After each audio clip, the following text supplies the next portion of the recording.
folks, welcome back to Indaba Africa. This is Chris once again.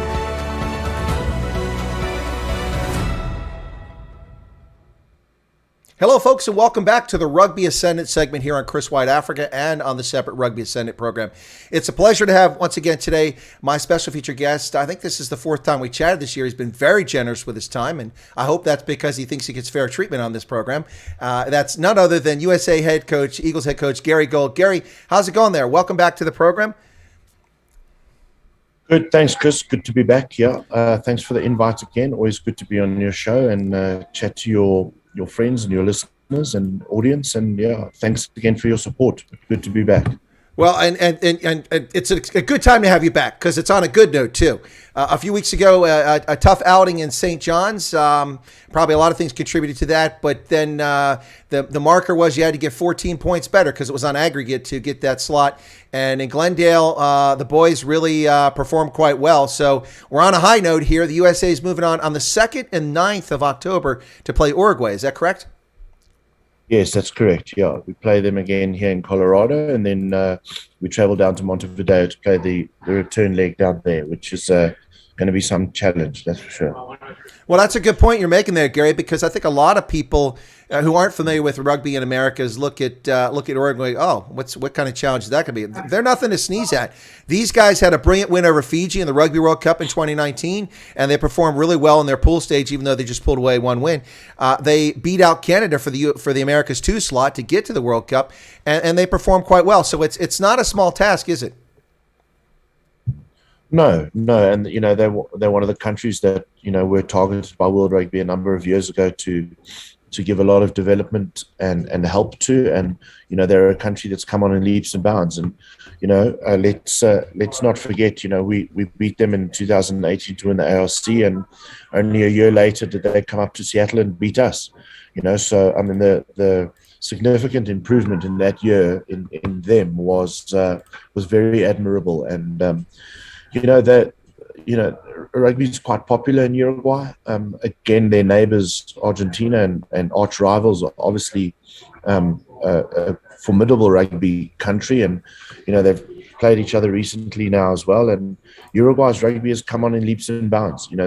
They're quite South American in their style of play. They've got very good outside backs, and they've got big, strong forwards, big red meat eating forwards, and and then obviously a lot of passion as well that goes with it. So it's going to be a very tough challenge for us. There's no question of a doubt about that.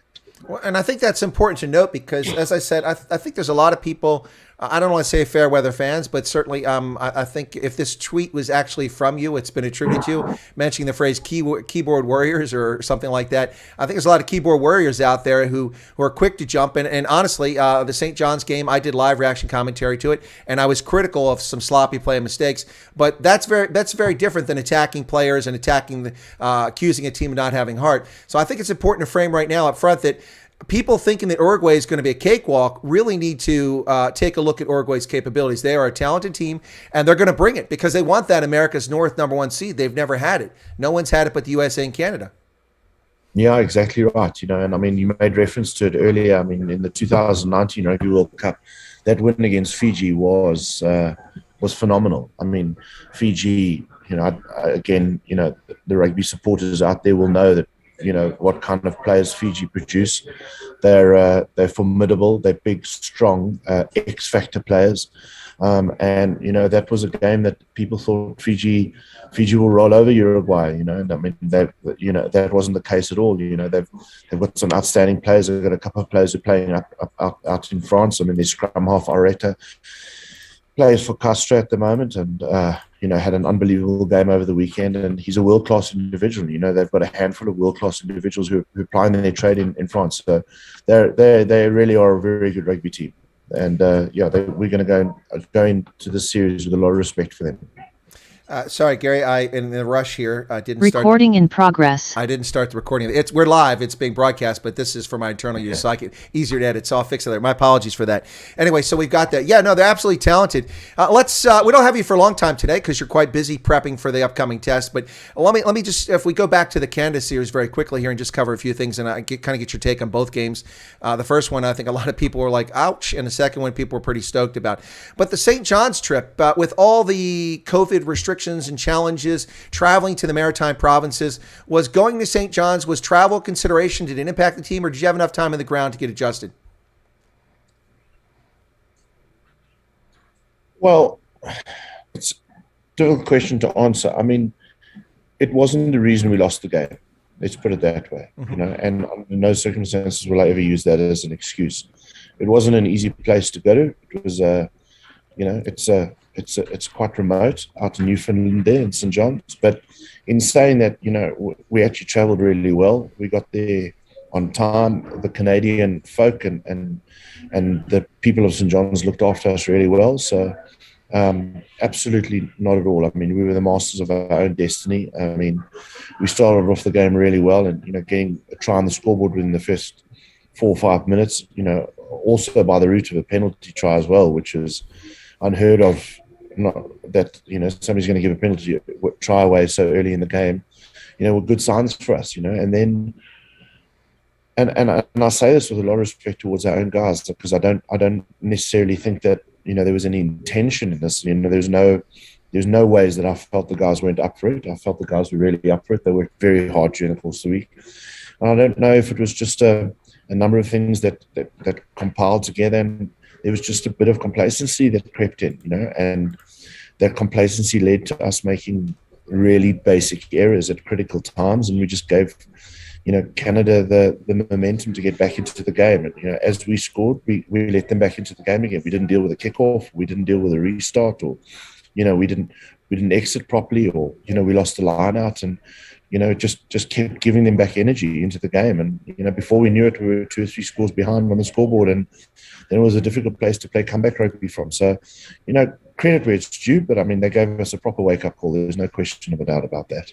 Well, I think that's a fair statement, and despite what a lot of people are saying, Canada earned that win. They brought it. They brought it that game. They earned that win, and I even said so when I was reacting to the game, very angry during the game that they were earning this. But I don't know. I wouldn't say we're jigs, but there were a couple things that I think for me were. Well, welcome to the new laws. That was one of them. That was kind of caught me off guard. I guess I wasn't paying close attention to World Rugby. And then the other one was, I think it seemed pretty clear to me that when Cam Dolan was taken out in the air and he went down and went out for a head injury assessment, it seemed as if we had all kinds of problems with our line out after that. Cam obviously is a stalwart there. It's kind of like looking at Victor Matfield. He pulls it down every time. And when he went out, we seemed to have a lot of trouble with the line out the rest of the game. Did I miss that, or did you guys notice that? Yeah, we noticed that. Losing 4 or 5 lineouts in a row is quite noticeable. Yeah, so it did. It's interesting. I mean, that you attribute that to Cam going out. I think it was it was almost like a bit of a comedy of errors. Again, quite surprising that Cam was taken out and in the air and a head injury, and to a guy who had already conceded a yellow card, and yet managed to stay on the field. So that was quite astonishing from us from the first point of view. But yes, our lineouts did go awry. We did lose our way a little bit at lineout time, and again, that's a growth point for us. I mean, we cannot be reliant on one individual. No team can. We shouldn't be. And I don't think that we needed to be reliant on the one individual. But unfortunately, that particular day, everything conspired against us, and fair play. I think let's just give credit to them as well. When they sniffed a little bit of blood in the water and they saw that our lineout wasn't functioning that well, they did very, very well to keep heaping the pressure onto us. So, it didn't go well from that point of view. And again, not winning primary ball at the lineout is always going to hurt you. So, that hurt us. There's no doubt. Well, there was another thing that almost like we're snake bitten in some respects, and this is a new law that they're trying out for World Rugby, and I guess I didn't really fully understand it. So when an attacking team goes across and the official can't determine whether the try is there because they can't see the ball grounded, even with the TMO. They can't, and that happens frequently because of the angle and there's a pile of bodies in there. It used to be, it's always been a 5-meter scrum to the attacking team, which seems reasonable. You're not harshly penalized. The defending team doesn't give up a try. But now the new law that they're trying is that the defender gets a kick from the goal line. And I'm like, what's going on here? I saw this announced before the game. And then Canada kicks it out almost to midfield. 46 meters is a heck of a kick. And I think our guys were stunned, and Canada gets the ball, and a couple minutes later get a try. It's like essentially a 10 to 14 point swing. You don't have to comment. I know Rossi's already in hot water, so I don't want to get anybody else in hot water. You don't have to comment. But I think a lot of us that are rugby fans were kind of surprised by that law, and we're kind of scratching our head because it seems an overly harsh penalty against an attacking team. And at least that's my take on it. But that also seemed to be kind of a turning point too. We seem to be a little discombobulated after that kick. Yeah, it was a turning point, and I think your comments are very fair. Again, I don't personally buy into the understanding of that. Certainly not being held up over the try line. Again, on the one hand, we're being told that, there's a lot of focus towards playing more of an attacking brand, and yet when you are trying to keep the ball in hand and you are held up over a try line, particularly if we thought that it was actually potentially a try, to then get double whammied by not having an opportunity to scrum and be able to retain possession, but by being kicked back. And it just so happened that day that just happened to be a win behind Canada as well, so that that drove another nail into the coffin a little bit deeper. So it's a strange law for me at the moment. I mean, it is something that I'm quite keen to get a little bit more understanding of from World Rugby, and and I actually have a call a little bit later today to try and understand that. But yeah, no, it was it was a strange turn of events, and just doesn't seem like we're doing ourselves any favors in rugby at the moment when we're bringing in laws like that don't make sense to the fans, don't make sense to the players, and don't really align with the intent of what we're trying to do, which is score tries and keep the ball in hand. So again, it was what it was. I mean, a week later, they had a goal line drop out, and we kicked a drop goal. So again, it swings and roundabouts, and I'm, as a famous person once said, Cowboys don't cry. So again, we rather take it for what it was, which is a really big learning curve and quite a humbling experience to be brought down to earth the way we were. But yeah, I mean, it doesn't. I don't understand that goal line 22, particularly when you're carrying the ball. I understand it from other aspects, but I don't understand it from that point of view. Well, I think another law change that people might be more amenable to. I'm not sure I'm liking this one either, but the 50-22. I mean, with the likes of AJ McGinty, we could probably take advantage of that. So maybe you like that one. I don't know, but that one's a little strange to me too. But you get to retain possession by kicking it up the field on a bounce. That's an interesting one. And I also saw that in the game of St. John's. I'm like, that's interesting. I think we profited from at least once that game. Yeah, I mean, again, with every one of these law changes, you'll suffer on the one and then you'll profit on the other. Again, it's just the logic behind it is that the thinking is that you're going to put more people back in the backfield, which is going to then allow you to run. But, that's not the case because, in the opening weekend of the Premiership, there were 44 kicks in the game between Bristol and Saracens by half time. So, wow, and I think it crept very close to 60 or 70 for the whole game. So, in fact, actually, with the 50-22 is now encouraging more kicking when that wasn't the intention at all. But again, I mean, I can sort of understand that. I'm not as radically opposed to that one as I am about the goal line dropout, particularly from when you're carrying the ball over the line. But again, I will question why we're making changes for the sake of changes, and I'm not sure that the reason they want the changes are actually being brought out. So, for example, if the game wants you to kick less and carry the ball more, then why don't you just bring in a simple law change that if you kick the ball in field and the opposition catch it on the full, they can choose to run with the ball, or they can actually choose to take a scrum from where you kick the ball. That's just simply going to stop you from kicking the ball, or making you work harder to hit grass. So again, look, I'm preparing for a game against Uruguay. That's where my focus is at the moment. Yep. I'm answering your questions, but I don't want to give the impression that I'm losing sleep over law changes at the moment. I'm not. It doesn't necessarily make that much sense to me, but it is what it is. Yeah, no worries. Let's put a button on that one, Gary. And that wasn't where we're trying to go with it. No, it's just, I think a lot of people watching are puzzled by it. I think all of us are, but hopefully we'll see what happens. They're doing it Rugby World Cup qualifiers. That's the frustrating. But in the chat, a lot of people are saying it's good to see Gary on the program again. People happy to see you here once again. And then Fleshin said, now let's get to something we really want to talk about. This is what I want to talk about before I lose you for the day. And that's Glendale and what happened in Glendale. Fleshin said it showed character to come back from that first game. I think it showed a lot of character, especially after some people made, I think, unfairly harsh criticisms of some of the players, which I think were unjust. And it's good to see that you guys came back. But before you say anything, and okay, in the interest of full disclosure, Gary, I'm biased. I'm very biased here. Of course, I'm an Eagle fan, and I'm a huge Hunko Germishuys fan. So, wow, a hat trick tries. He almost had a fourth try there, but that one was called back there. Let me ask you this question before you say anything about the game. I'm going to assume you're happy with Hunko's performance in that game. Sure. I mean, anybody who's going to score a hat trick, I'm going to be very happy with him. I was very happy, as you said earlier in the introduction, I'm very happy with the character of all the players, and it's let me be clear, it's the players who deserve the credit. Chris, I just want to touch on something else you mentioned as well, and around the criticism.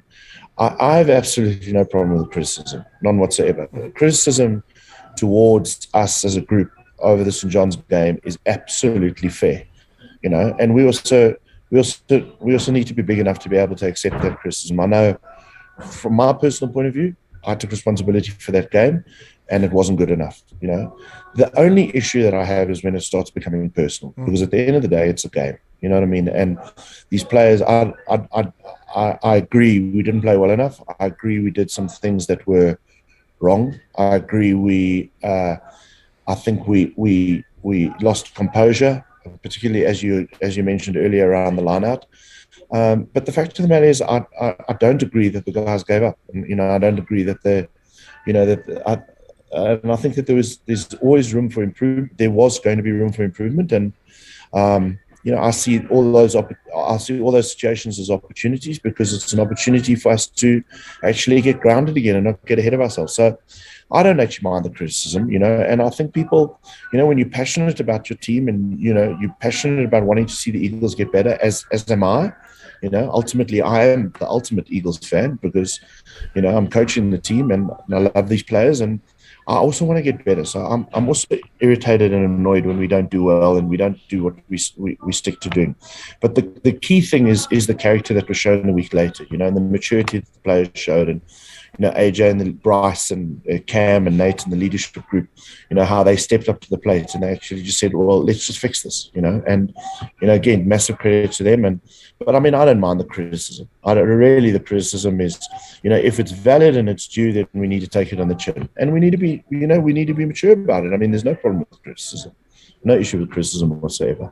Yeah, but the important thing is that we got to be big enough to be able to take it on the chin, and we got to man up the next week and do a better job. And I think we did. The big challenge we've got now is that Canada is over now, and that Glendale is over now, and now we've got a new challenge. And again, world class teams are the teams that are able to move past wins and losses, and then actually be able to get back onto task for the next job. And so that's what we're busy trying to do at the moment now. And I'm excited about the next challenge against Uruguay. No, that's brilliant. And I agree with you 100%. That's the reason why I mentioned it. People running their mouth about criticizing players in a personal level. That's the issue I had. And I can see very clearly you have a passion and love for the team there, Gary, and you worry about your players. So there's no need to be defend that way, because we support you guys. But yeah, no, that's why I mentioned. I don't think it's a perfect people to do that. Criticizing performance on the field is one thing, but also I'd like to say, Gary, from my perspective, I didn't see the players phoning it in St. John's. They tried to the end. and we got that. By the way, got that try at the end, and extra needed that try to close the gap to 13 points, which made it possible to walk away with the points in the aggregate. So that was brilliant. But yeah, no, you're right. Scott Lawrence with Rugby ATL. Whenever I interview him, I talk to him post game. It's always, the next game. The next game. That's our focus. We may have just won a big game or we just got beaten.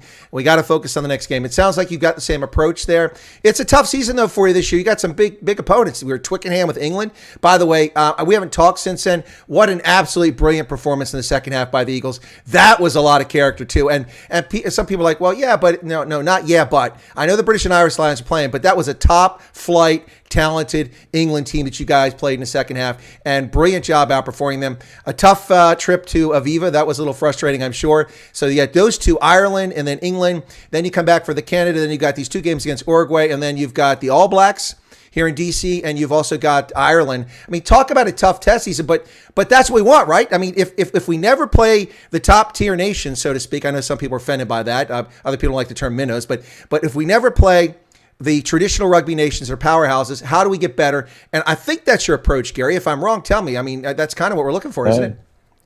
No, it is our approach, and I mean, again, it's a double-edged sword, because I'm looking for these type of fixtures. I mean, we were potentially going to play the Springboks before the British and Irish Lions series, and it was only because we couldn't get into South Africa over COVID that we ended up having to bin that, those plans as well. But yeah, we do want to be playing these teams. We want to get used to the pace of the game. I mean, you saw post England and very kind of what you said about England, but the truth of the matter is we couldn't follow that up. We couldn't follow that up a week later. And it wasn't the best Irish team that's available, and let's just be honest with that. And so again, we fell short. We fell short of that. I'm not necessarily saying we would have gone to the Aviva and beaten Ireland, but we should certainly not have conceded 70 points. And I think we should most definitely have done a hell of a lot better job as we did the week before. But again, what it showed is that level and that pace of rugby, we're not used to that yet.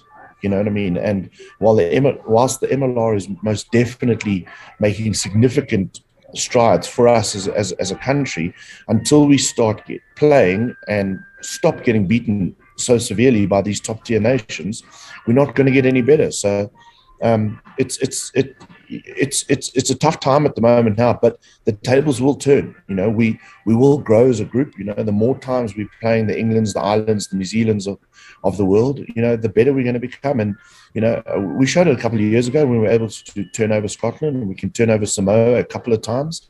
But what it shows us is that we've got a particular style of play, and when we stick to that and we particularly disciplined around that, we're a good team. When we go off script, okay, and we don't necessarily stick to that, then we get beaten quite easily. And so again, it's that learning curve that we're on at the moment now. That's pretty steep at the moment, but I mean, it's going to hopefully bear some fruit, particularly coming up to a World Cup in just over 2 years' time. No, absolutely. I agree with 100% what you say there, Gary. It really is exactly what you're talking about there. So a little bit ago, when you were talking about all those kicks in the game, we were talking about some of the law changes. A couple comments came in. One was that 44 kicks by halftime. What is that, soccer? And the other one was someone said, well, Nas would be really happy. Nas Bota. Yeah, he'd love to kick the ball that much. That's funny stuff. But let me ask you a quick question about a couple players, if you can. I don't know if you can disclose or not, but Luke Carty, Marcel, are these guys okay? Are they on the mend? Are we going to see them back on the pitch? We haven't lost them, have we? Because I saw it looked like some tough injuries there. No, they're all good. They're all good. Couple of knocks, couple of bruises. Marcel's still struggling with his shoulder. Luke had an ankle injury after the first game in St. John's, and then we didn't want to risk him in the second game as well. He'll come into contention again for selection. But no, they're all in camp, all training, touch wood, all fit and healthy at this stage. So hopefully we can keep it that way, and we can have a full squad of players to select from when we start our selection process for next week. And I saw in that game in Glendale, from my perspective, it looked like Ruben was doing a great job distributing the ball. And I had visions of Joel Stransky there with that drop goal. That was exciting. That was pretty cool. Yeah, I mean, it was a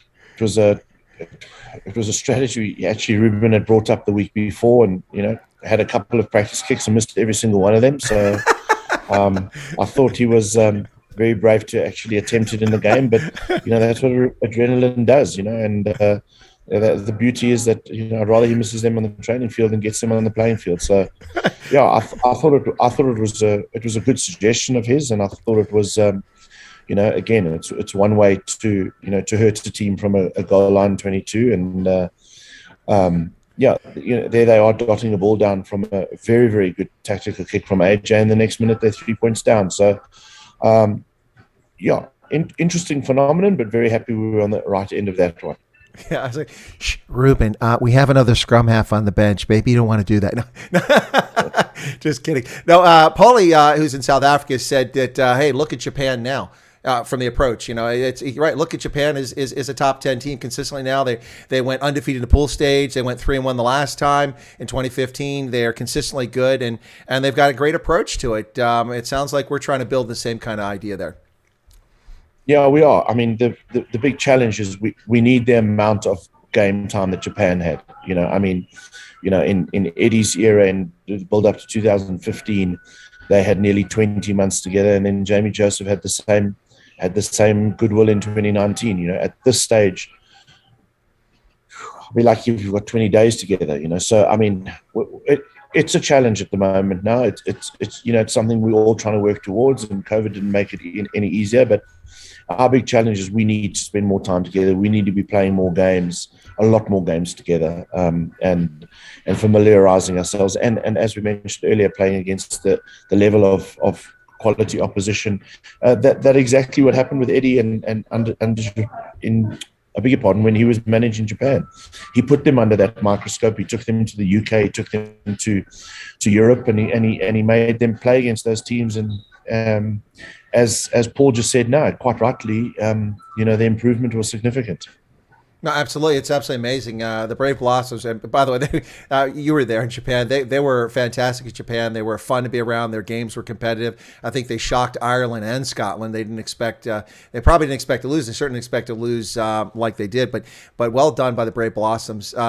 So Gary, before we wrap up, I just want to say one thing. And this is not making excuses, but people need to remember. Now, people are going to say, yeah, but everybody lost last year, and everybody's just getting back in the swings because of the pandemic.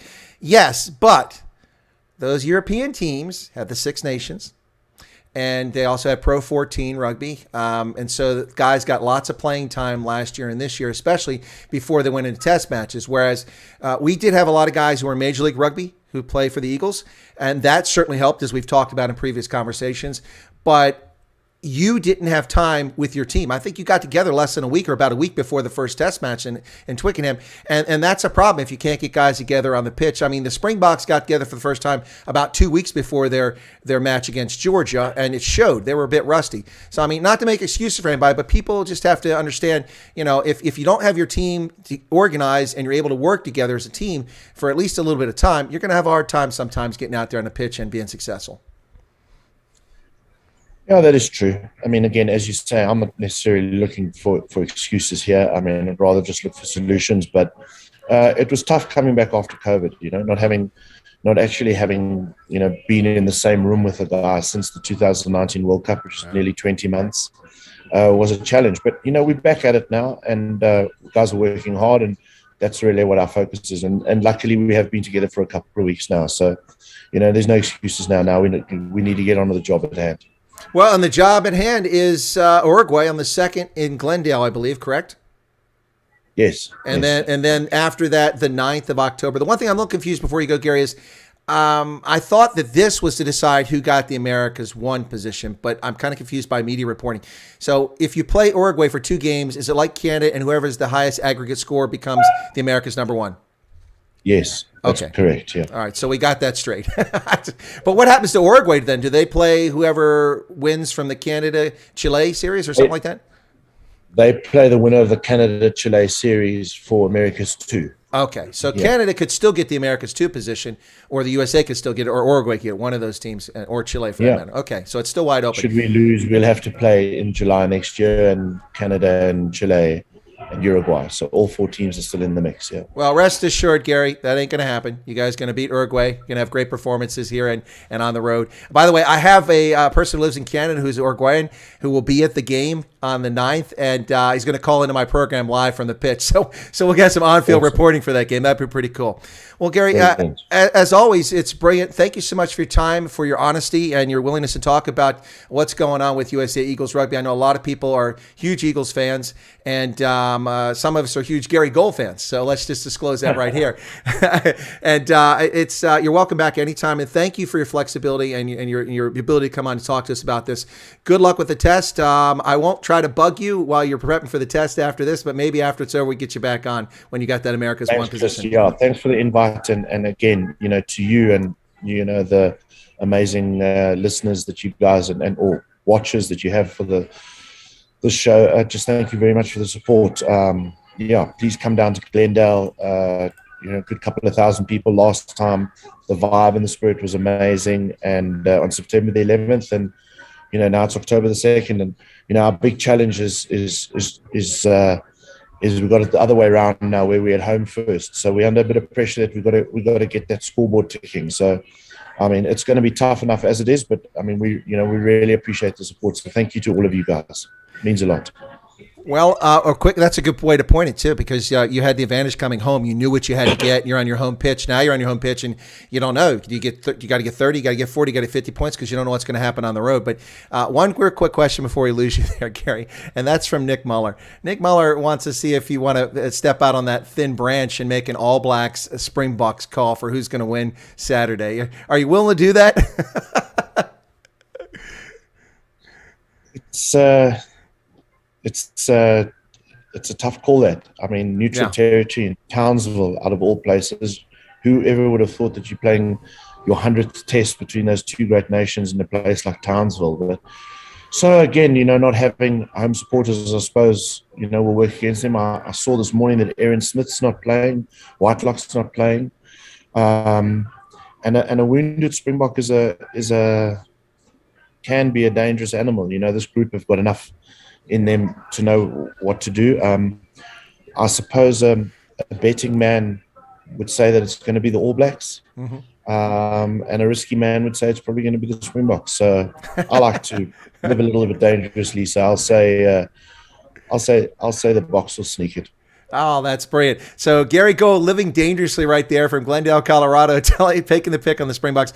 I'm going to say the Springboks too, even though I haven't been particularly kind, but I haven't been one of those people who've been excoriating the players. Boy, if you think the Eagles came in for some criticism, the Boks have come in for a lot of criticism, from Faf de Klerk to across the board. But good luck to the Boks this weekend.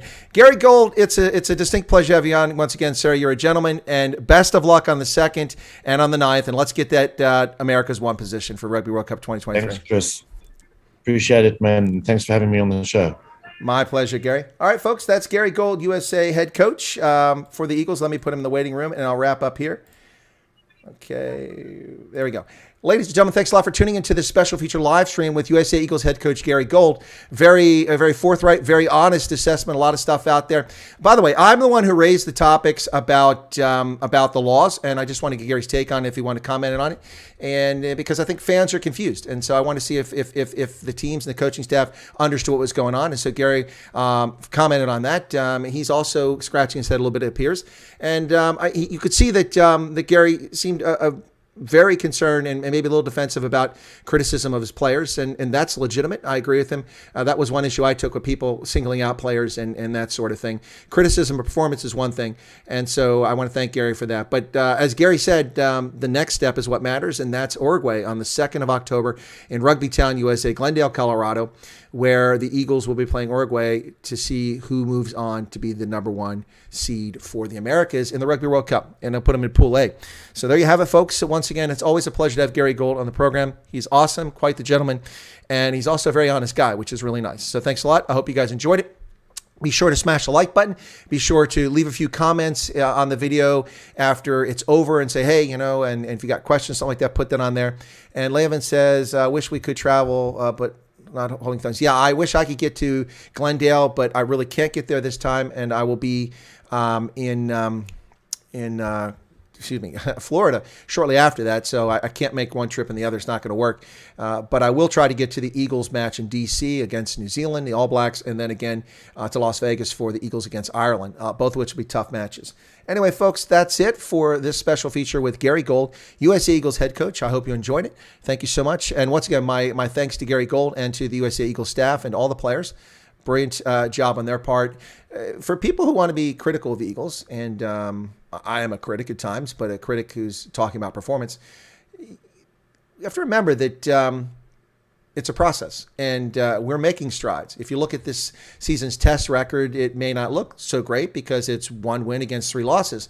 But we did see improvement. We did see things happen. Also, people coming back from the Rona. So just be patient. The Eagles are going to win the Rugby World Cup in 2035. You heard it here first.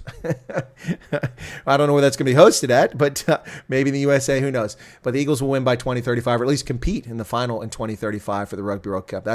We're building up. Anyway, for those who are impatient, I'm sorry it takes a while. We were way behind. We didn't even have a national team till 1984. So, even though we were the reigning Olympic champions from back in the day from college kids going there and win it for us in 1920, 1924. Anyway, that's it, folks. And I love the comment about Nas Bota would enjoy the kicking game. That was pretty good. Thank you all so much. God bless. And we'll see you shortly on the Night Owls edition of Chris Wyatt Africa. That's coming up here at 3:35 Eastern Standard Time, 9:35 in South Africa, just a short time from now. So thanks a lot, folks. My thanks to Gary and the USA Eagles. Cheers.